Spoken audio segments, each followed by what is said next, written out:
with what happened in Baghdad today. President Bush showed up for an unannounced farewell visit, but much like the war in Iraq itself, things didn't go exactly the way they were planned.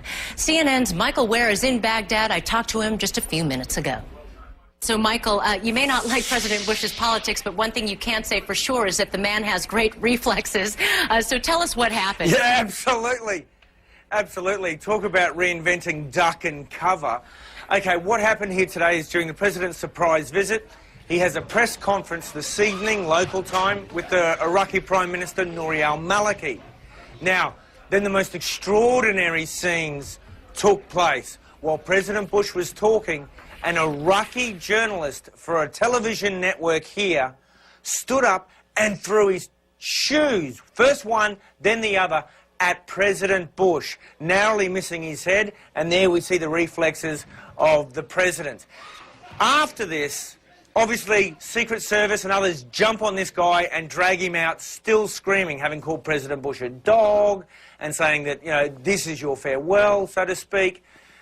We then saw President Bush, maintaining his composure, actually try to turn the incident to his advantage, brushing the moment aside, and this is what he said. So what if the guy threw a shoe at me?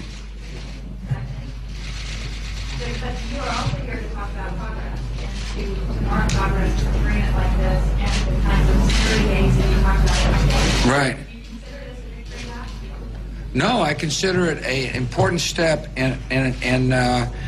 on the road toward an Iraq that can sustain itself, govern itself, and defend itself.